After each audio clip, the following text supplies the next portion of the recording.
नमस्कार, स्वागत है आप सभी का सीएनबीसी आवाज पर। आप देख रहे हैं खिलाड़ी नंबर 1 और भारतीय बाजारों में आज फिर मोमेंटम देखने को मिल रहा है। एक और सत्र जहां पर मिड कैप्स ने किया है आउट परफॉर्म, करीब 280 अंकों की बढ़त पर मिड कैप इंडेक्स, लेकिन निफ्टी आपके सामने 19400 के आसपास हल्की सी बढ़त यहां पर देखने को मिल रही, करीब 24 से 25 अंकों की। निफ्टी बैंक की चाल थोड़ी सी बेहतर जरूर है, करीब 80.2 पर। हालांकि आज हमने देखा है 44,151 तक का हाई छूने के बाद निफ्टी बैंक ऊपरी लेवल से फिर से कुछ मुनाफा वसूली की ग्रिप में आया, लेकिन लार्जली यही हो रहा है कि 44,000 के ऊपर है हम, लेकिन 44,200 के पार निकलना थोड़ा सा मुश्किल लग रहा है। मिड कैप्स में आउट परफॉर्मेंस के चलते आप एडवांस डिक्लाइन रेशियो देखेंगे काफी पॉजिटिव है। इनफैक्ट 2 से ज्यादा बढ़ने वाले शेयर और गिरने वालों की संख्या 1 के आसपास, ये है फिलहाल रेशियो। तेजी कहां पर हुई है? Telecom, capital goods, FMCG, metal कंपनियां, यहां पर खरीदारी बनती दिखाई दे रही है। बैंकों में तो खरीदारी है ही, साथ ही साथ टेक्नोलॉजी और फार्मा कंपनियों में आज कुछ मुनाफा वसूली देखी जा रही है।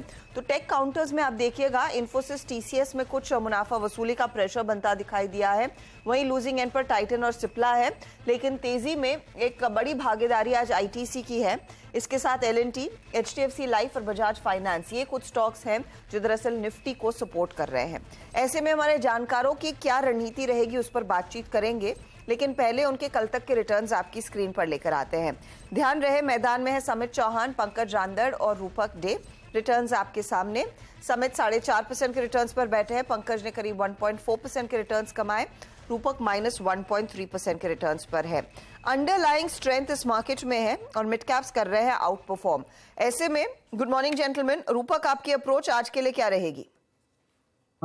Good morning. आज की अप्रोच रहेगी mid caps and PSU based stocks में, क्योंकि हम लोग देख रहे हैं निफ्टी एंड बैंक निफ्टी एक रेंज में ट्रेड कर रहा है। बैंक निफ्टी का तो 44,000 हो गया लाइन ऑफ पोलरिटी, और एक लेवल बोल सकते हो जहां से अगर दूर जाता है तो एक डायरेक्शनल मूव देखने को मिल सकता है। तो 44,000 एक लाइन ऑफ पोलरिटी के तौर पे काम करेगा।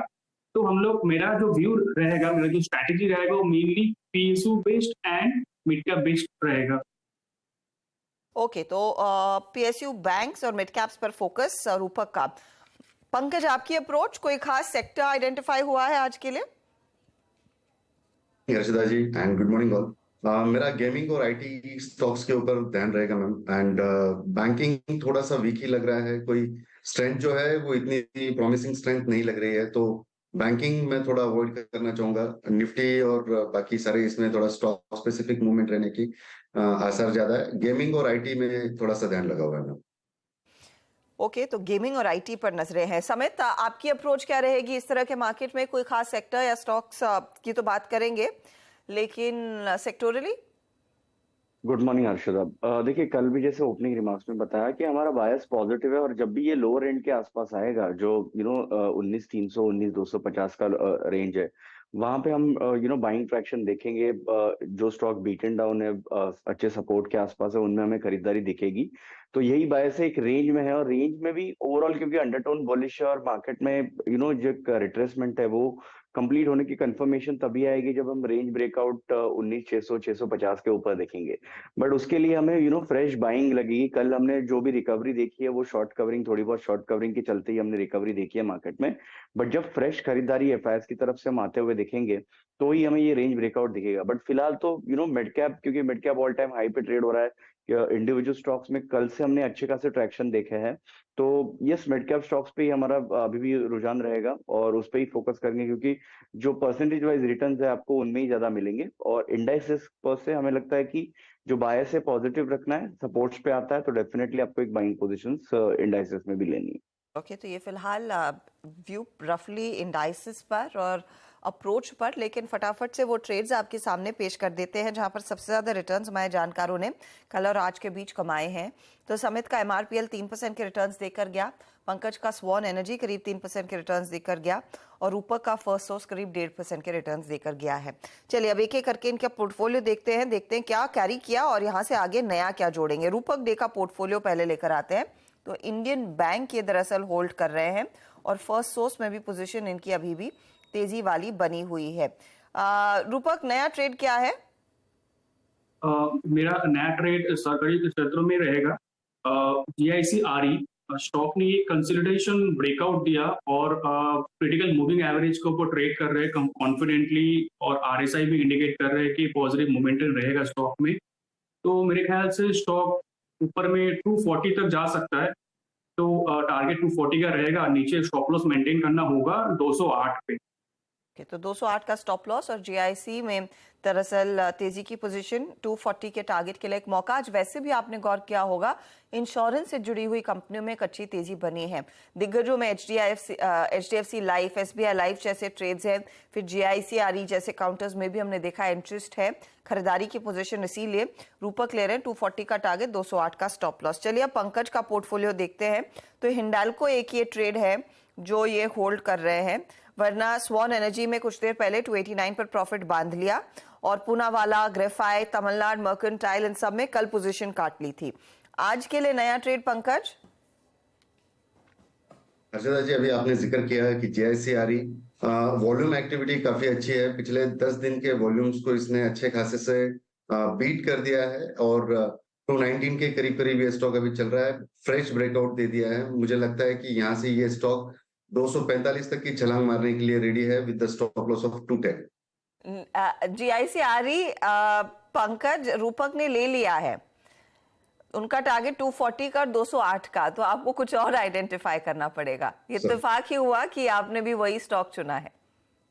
कोई दिक्कत नहीं है। मेरा जो दूसरा स्टॉक रहेगा वो वेलकॉर्प रहेगा मैम। 325 के करीब ये चल रहा है। सेम स्ट्रक्चर है, ये वॉल्यूम का ब्रेकआउट दिया हुआ है।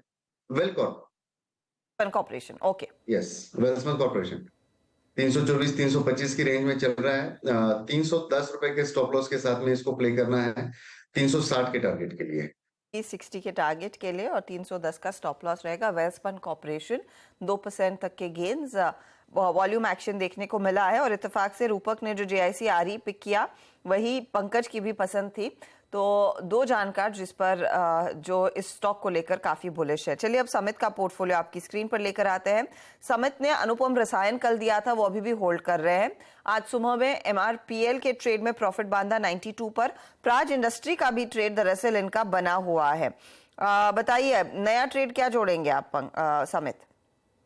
क्योंकि इंश्योरेंस स्टॉक की इतनी बात हो रही है, तो सिमिलर स्पेस ही होगा। एनआईसीएल, न्यू इंडिया एश्योरेंस, ये स्टॉक में भी एक अच्छा खासा ब्रेकआउट आया हुआ है, तो मुझे लगता है कि यहाँ से मूव ये स्टॉक में भी एक्सटेंड होगी। नॉट नेसेसरी ये 1-2 दिनों के टारगेट्स होंगे। पोजिशनल टारगेट लगभग 148 के हम मान के चल रहे हैं। 124 के स्टॉप लॉस से करंट लेवल पे न्यू इंडिया एश्योरेंस बाय करने की सलाह रहेगी। ओके, तो ये फिलहाल आपके लिए तेजी का ट्रेड, न्यू इंडिया एश्योरेंस 148 का टारगेट, 124 का स्टॉप लॉस लगाइए। मोमेंटम है इंश्योरेंस कंपनियों में, और उसी मोमेंटम को दरअसल हमारे जानकारों ने भी भुनाया है। 2 ट्रेड्स आए हैं इंश्योरेंस से जुड़े हुए, एक है जीआईसीआरई, दूसरा ऑफ कोर्स है न्यू इंडिया एश्योरेंस। अच्छा, पंकज के पोर्टफोलियो में एक और जगह है, तो पंकज आप हो सके तो एक स्टॉक आइडेंटिफाई करें, वरना दोपहर में मौका तो जरूर मिलेगा आपको नया ट्रेड देने के लिए। तब तक हम करते हैं कॉर्पोरेट स्कैन, और कॉर्पोरेट स्कैन में आज फोकस में है केईसी इंटरनेशनल। दरअसल ओवर द वीकेंड आपको याद होगा खबर आई 1000 करोड़ से ज्यादा के ऑर्डर कंपनी के हाथ लगे हैं।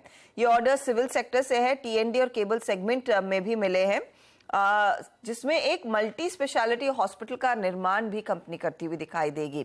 मेरे साथ जुड़ रहे हैं कंपनी के MD and CEO Vimal Kejriwal. Mister Kejriwal, स्वागत है आपका। इनफैक्ट हमने देखा है कि आपकी ऑर्डर बुक पोजीशन इस साल काफी अच्छी है। ये पहले तो मल्टी स्पेशलिटी ऑर्डर हॉस्पिटल का जो ऑर्डर है उसके कुछ डिटेल हमें दे पाएंगे? हाँ, नमस्कार हर्षदा जी। देखिए, हॉस्पिटल जो है हम कलकत्ता में बनाएंगे, और इसमें क्या डिजाइन बिल्ड सब कुछ है, पूरा बना के हॉस्पिटल देना है, एक्सेप्ट फॉर मेडिकल इक्विपमेंट्स। तो इंजीनियरिंग भी करनी है, प्रोक्योरमेंट भी करना है, तो it's a good breakthrough. हमको अभी हॉस्पिटल में अभी तक काम मिला नहीं था, this is the first job, and we are seeing a lot of inquiries in hospital में, काफी इंक्वायरीज आ रही है। इससे काफी मतलब आगे जाके अच्छा बेनिफिट होगा। तो रफली क्या साइज है इस पर्टिकुलर हॉस्पिटल के ऑर्डर का सर? ये करीब करीब आई से रफली अराउंड 200 करोड़ के आसपास है। ओके, एंड कंसिडरिंग आप कह रहे हैं कि हॉस्पिटल बिजनेस में ऑर्डर्स अच्छे आ रहे हैं और आपको काफी सारी चीजें करनी पड़ेंगी, किस तरह के मार्जिन्स आप रफली एंजॉय कर पाएंगे इस तरह के एक बड़े प्रोजेक्ट में, जहां पर आपको मल्टीपल अपॉर्चुनिटीज और मल्टीपल काम करना है? देखिए ये तो क्या है, इनिशियल है, मतलब एंट्री लेवल है। ये तो 8 से 10% होगा, लेकिन आगे जाके ये स्पेशलाइज्ड काम है, इसमें कंपटीशन वगैरह भी कम है, तो उम्मीद ये है कि इसमें आगे जाके मार्जिन्स बढ़ेगी इस सेगमेंट में। ओके, तो ये एक स्पेस है जहां पर ग्रोथ के आसार बनते दिखाई दे रहे हैं। आपके सिविल बिजनेस का ओवरऑल ऑर्डर बुक पोजीशन अगर आप मुझे एक अंदाजा दे सके, क्या है?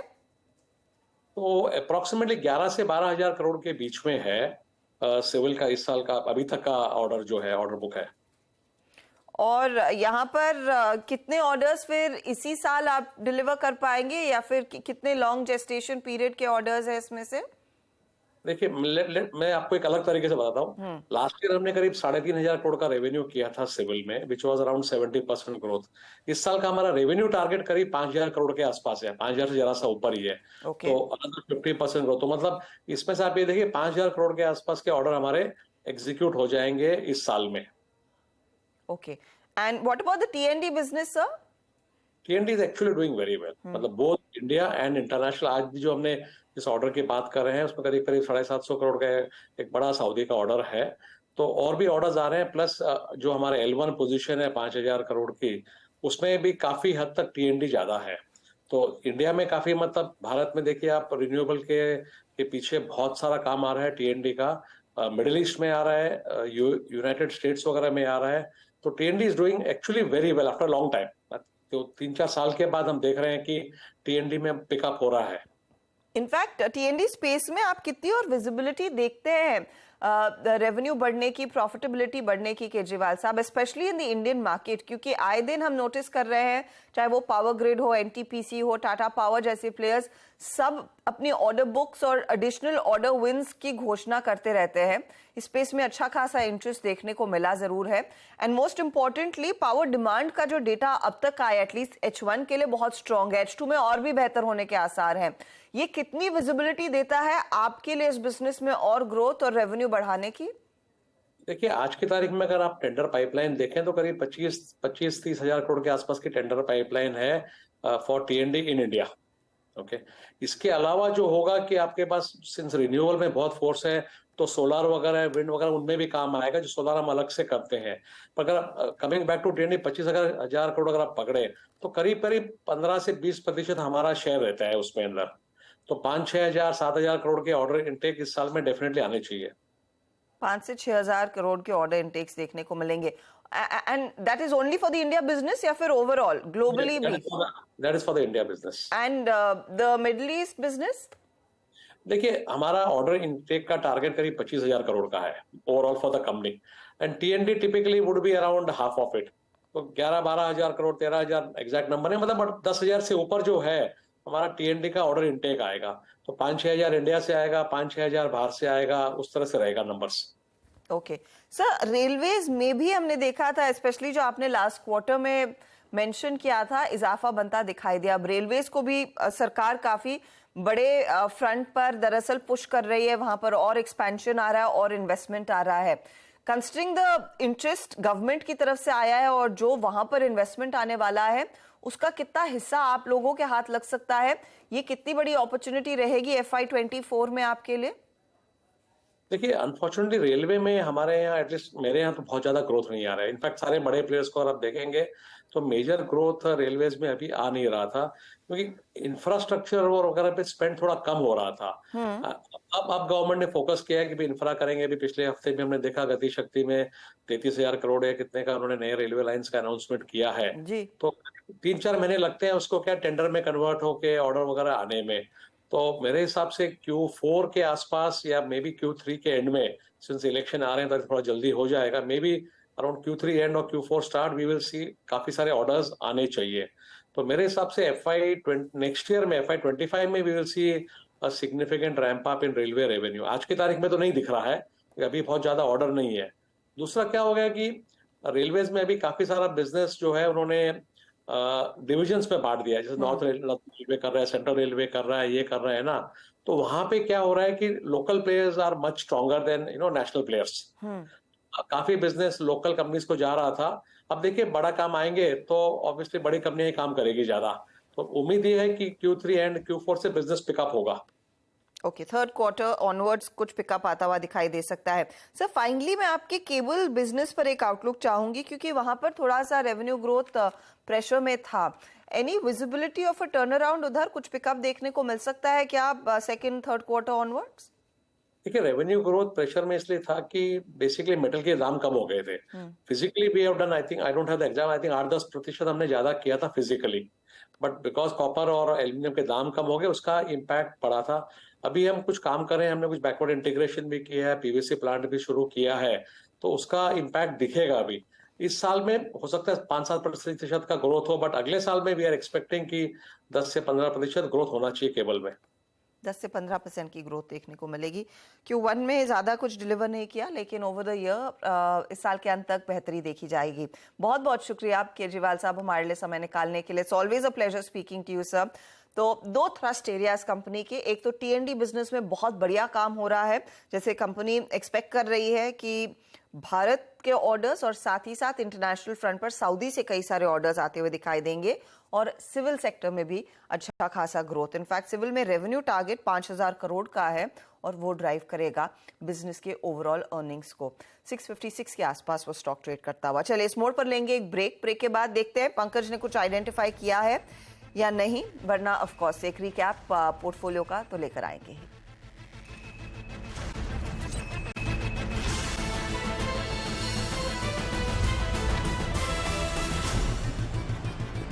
आप देख रहे खिलाड़ी नंबर 1। हमारे जानकारों की तरफ से जो ट्रेड्स आने थे आ चुके हैं। पंकज दरअसल एक जगह खाली रख रहे हैं, दूसरा ट्रेड दोपहर में देंगे, लेकिन जो ट्रेड्स आए हैं उनका रिकैप आपकी स्क्रीन पर लेकर आते हैं। समित ने प्राज और अनुपम रसायन के ट्रेड को दरअसल कल से आज में कैरी किया। प्राज का टारगेट 548, स्टॉप लॉस 477। अनुपम रसायन 1070 का टारगेट, स्टॉप लॉस 942। नया ट्रेड आया है न्यू इंडिया अश्योरेंस में 148 का टारगेट, 124 का स्टॉप लॉस है। रिटर्न्स देखिए, प्राज इनको 1% कमा कर दे रहा है, अनुपम रसायन 2.5% की कमाई कर रहा है, और अभी आया न्यू इंडिया अश्योरेंस करीब 0.5% से ज्यादा के रिटर्न्स इनको कमा कर दे रहा है। अब आते हैं पंकज के पोर्टफोलियो पर। तो हिंडाल्को कैरी किया, एक जगह खाली रखी, नया जोड़ा Welspun Corp. Welspun Corp target 360 है, स्टॉप लॉस 310 का, और हिंडाल्को का टारगेट स्टॉप लॉस आपने देख लिया। 0.74% के रिटर्न हिंडाल्को में, 0.23% का रिटर्न वेल्सपन कॉप में। एक ट्रेड और आगे ऐड करेंगे। रूपक ने भी 2 ट्रेड्स कैरी किए, एक नया जोड़ा जो कैरी किए उसमें फर्स्ट सोर्स है 175 का टारगेट, 148 स्टॉप लॉस। फिर इंडियन बैंक कैरी किया 460 का टारगेट, 398 स्टॉप लॉस, और GICRE 240 का टारगेट, 208 का स्टॉप लॉस है।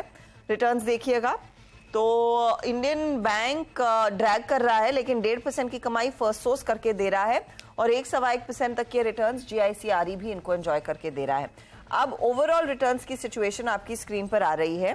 7.5% के रिटर्न्स है समित के, नियरली 5% के रिटर्न्स है पंकज के, और रूपक आ चुके हैं पॉजिटिव रिटर्न्स में। 0.84% के रिटर्न्स इनके हो गए, तो लगभग 1% की कमाई इनकी भी बन रही है। यह है आपके लिए ताज़ा तस्वीर। जो भी बदलाव हमारे जानकार करेंगे खिलाड़ी नंबर 1 के पोर्टफोलियो में, उसका अपडेट हम अपने सोशल्स पर डालेंगे। साथ ही साथ 1 बजे मिड कैप मंत्र में एक अपडेट लेकर आएंगे भी। ऑल द बेस्ट आप तीनों को आज के लिए। पंकज के नए ट्रेड का इंतजार रहेगा। लेंगे एक ब्रेक के बाद फोकस रहेगा कमोडिटी मार्केट के एक्शन पर। आप बने रहें CNBC आवाज के साथ।